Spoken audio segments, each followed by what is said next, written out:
Adakah riwayat atau contoh dari para sahabat dan para salaf mengenai iktikaf hanya khusus malam ganjil saja? Saya kira tidak ada ya. Tidak ada. Kalau ada, insya Allah akan ada, entah di Bukhari, Muslim, Abu Daud, Nasai, Tirmidzi. Ya. Kenapa? Karena hitungan ganjil dan genap itu bisa benar, bisa salah. Bisa benar, bisa salah. Hitungan kita genap nih, ternyata ganjil. Hitungan kita ganjil nih, ternyata genap. Mungkinkah? Mungkin. Contohnya? Ya, contohnya sekarang ini. Contohnya sekarang ini. Ada saudara-saudara kita, dulu kita mulai puasa 1 Ramadan hari apa ya? Masih ingat? Selasa kalau nggak salah ya. Selasa kan kita mulai. Ada nggak saudara-saudara kita yang mulai puasa hari Senin? Ada nggak? Ada kan? Ada satu negara, satu negeri. Yang benar yang mana untuk penanggalan? Wallahu a'lam.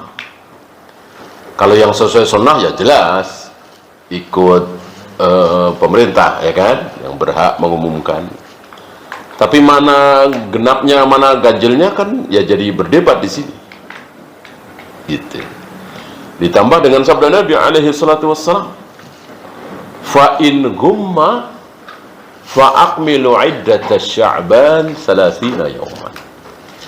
Jika mendung maka genapkan bulan Sya'ban menjadi 30 hari. Nah, mendung tuh di zaman Nabi nih. Di zaman Nabi atau zaman siapalah ya, mendung. Genapkan sampai 30 Sya'ban. Padahal ketika mendung itu hilal sudah ada, tapi nggak kelihatan, kan mendung. Berarti benar apa salah? Salah kan? Karena ketika hilal kelihatan, otomatis besok 1 Ramadan. Besok 1 Syawal. Udah ganti bulan, namanya juga sudah kelihatan bulannya. Udah tanggal 1. Tapi mendung. Nah, kita taat kepada Allah dan Rasulnya. Ketika mendung, berarti genapkan Sya'ban 30 hari. Berarti besok bukan 1 Ramadan, tapi 30 Sya'ban. Salah kan? Salah. Berarti hitungan ganjil genapnya kan jadi salah. Ah, disinilah maka Rasul dan para sahabat tidak milih-milih. Mau ganjil, mau genap, kalau memang ada waktu, badan fit, ya iktikaf. Mau ganjil, genap, kalau memang capek sekali, ngantuk sekali, ya jangan dipaksakan. Apalagi ada ibu datang, ada ibu ingin ditemani, walaupun malam ganjil, nggak masalah. Gitu ya. Allahu Akbar.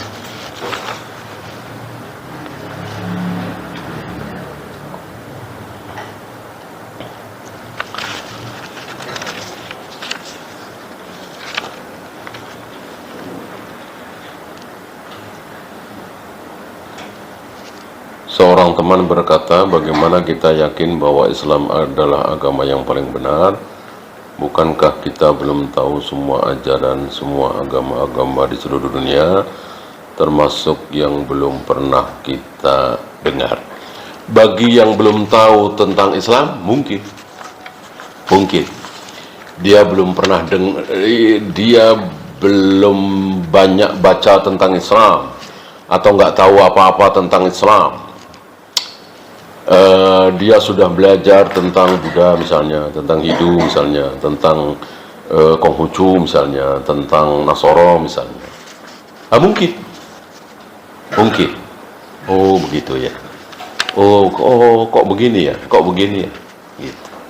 Tapi yang belajar tentang Islam, insya Allah, semakin dipelajari Islam itu, semakin yakin nggak mungkin ada yang benar selain Islam.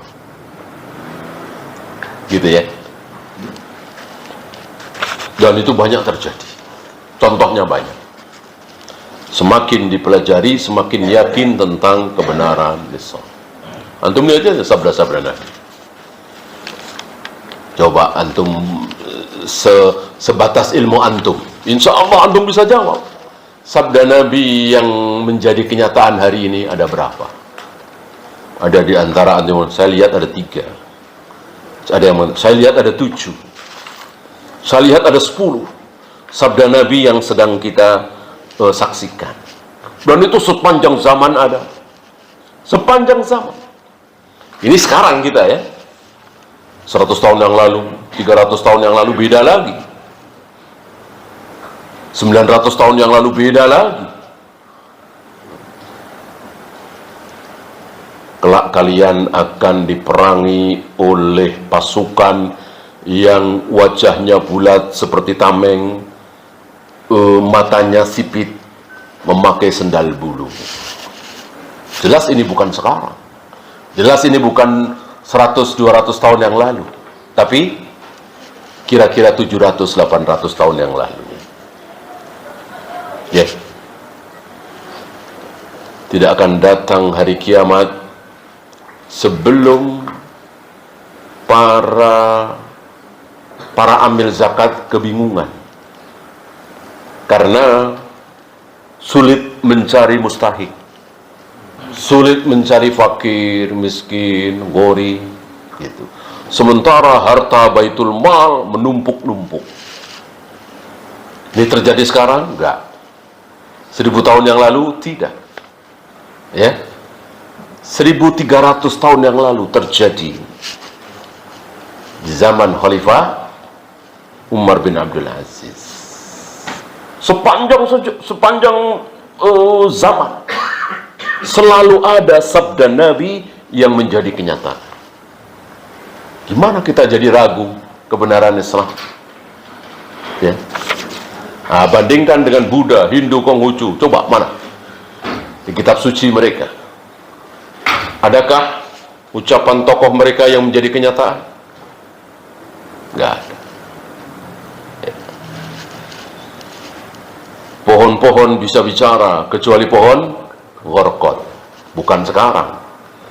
Bukan 100, 200, 300, 1000 tahun yang lalu. Tapi nanti belum.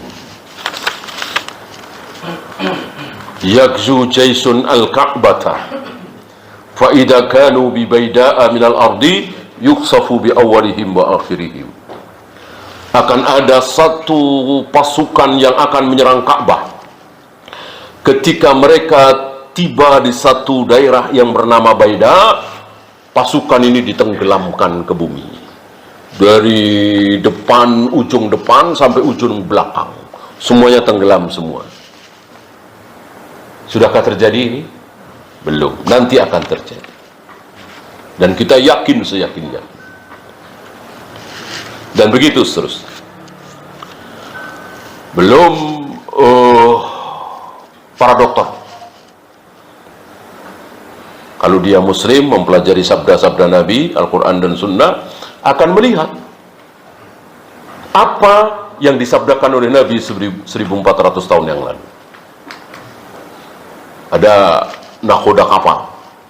Dia berlayar dari Inggris ke India tahun 1900-an.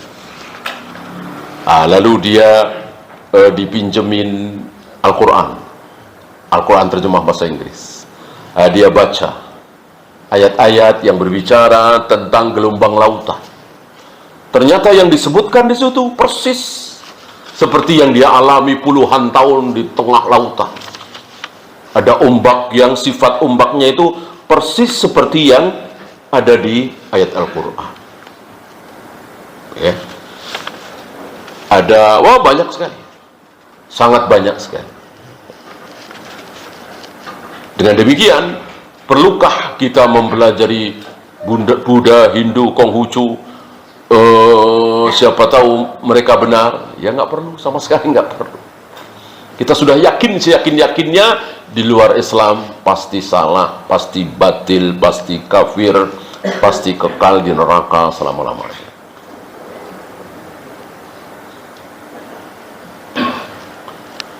Jika manusia dibisiki setan dari bangsa jin, lalu siapa yang menggoda jin muslim? Jelas jin, nggak mungkin manusia kan?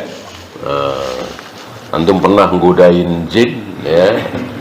Jin yang godain antum, jin yang menggoda kita tidak bisa, ya? Jadi sesama jin, sama dengan sesama manusia. Sesama manusia bisa saling menggoda nggak? Bisa sekali, bisa sekali. Antum pernah digoda teman antum supaya minum khamr? Antum pernah digoda oleh teman antum supaya nggak sholat? Sering seperti kan? Antum pernah digoda oleh teman antum supaya korupsi? Sesama manusia bisa saling menggoda, apalagi sesama jin. Maka ya tidak perlu ditanyakan seperti itu. Yang goda manusia jin, yang goda jin siapa? Ya jin. Yang goda manusia juga bisa. Siapakah sosok berilmu yang mengalahkan Ifrit di kisah Nabi Sulaiman? Tentang hal ini banyak yang dhaif, banyak yang dhaif. Bahkan sebelum ayat Al-Quran turun, Nabi Sulaiman jadi apa?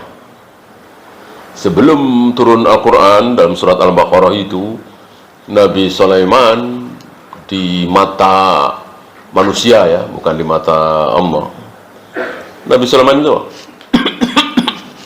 tukang sihir, berbuat musyrik, dan itu ada di perjanjian lama, perjanjian baru. Ya, kan ada tuduhan dari beberapa pendeta yang jahil itu, Al-Quran itu jiplak Injil katanya, Al-Quran itu jiplak Bible, perjanjian lama, perjanjian baru. Nah, ada seorang mungkin mantan pendeta kali ya, masuk Islam. Adakah di Al-Quran yang mengatakan bahwa Nabi Ayub menyalahkan Tuhan karena ujiannya terlalu berat? Enggak ada kan di Al-Quran? Di perjanjian lama ada. Adakah di Al-Quran menyatakan bahwa Nabi Lut menzinai 2 putrinya? Jelas nggak ada di Al-Quran. Itu di perjanjian lama atau perjanjian baru ada. Dan seterusnya, dan seterusnya. Jadi jauh panggang dari api pendeta-pendeta yang menuduh bahwa Al-Quran itu menjiplak Injil. Nah, termasuk Nabi Sulaiman ini. Jadi Al-Quran membongkar syubhat yang menyatakan bahwa yang menuduh Nabi Sulaiman itu tukang sihir, bermain sihir. Saat takbir di dalam salat Id, apakah ada praktek dari Nabi atau para sahabat mereka tidak mengangkat tangan di setiap kali takbir? Pertanyaannya terbalik. Pertanyaan terbalik, ya. Apakah ada riwayat Rasul dan para sahabat mengangkat tangan? Ya kan? Kan yang dituntut dalil yang melakukan apa yang tidak melakukan? Yang melakukan. Kalau tidak mengangkat tangan kan tidak melakukan, tidak dituntut dalil. Yang dituntut dalil, mana dalilnya? Itu yang angkat tangan. Loh, kan udah jelas takbir 7 kali. Ngangkat tangan dong, nggak bisa. Ngangkat tangan pasti takbir, takbir belum tentu ngangkat tangan. Dari duduk ke sujud atau dari sujud ke duduk, takbir apa tidak? Takbir apa tidak? Takbir jelas, Allahu Akbar kan? Dari duduk ke sujud takbir kan, Allahu Akbar. Ngangkat tangan apa enggak? Enggak kan? Jadi takbir belum tentu ngangkat tangan. Ngangkat tangan pasti takbir. Atau sami Allahu liman hamidah lah. Adapun takbir belum tentu ngangkat tangan. Nah, sementara diriwayatkan bahwa Nabi ketika sholat Id itu di rakaat pertama ngapain 7 kali? Ngapain 7 kali? Ngangkat tangan 7 kali apa takbir 7 kali? Takbir 7 kali. Berarti Allahu Akbar, Allahu Akbar, Allahu Akbar 7 kali. Bukan ngangkat tangan. Ngangkat tangan ya butuh dalil. Kecuali ada kalimat Nabi ngangkat tangan 7 kali, raf'ul yadain. rafa'a yadayhi sab'a marrat misalnya. Nabi mengangkat tangannya 7 kali sambil bertakbir, baru ya. Justru para ulama yang tidak berani mengangkat tangan karena tidak ada dalil. Gitu. Maka sekali lagi pertanyaan tadi terbalik. Ya. Kok Anda tidak mengangkat tangan, mana dalil? Ya, ini terbalik. Kalau ini dibiarkan, ya akan merembet kemana-mana. Anda membid'ahkan tahlilan, mana dalil? Anda membid'ahkan maulid Nabi, mana dalil? Ya. Justru yang dituntut dalil adalah yang melakukan tahlilan, muludan. Yang membid'ahkan tidak dituntut dalil.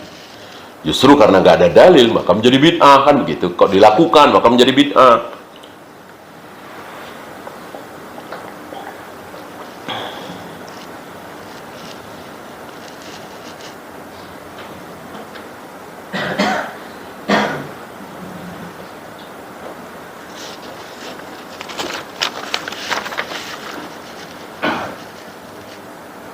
Bagaimana sikap kita masuk ke dalam DKM, masjid yang kasat mata, orang-orangnya jauh dari sunnah?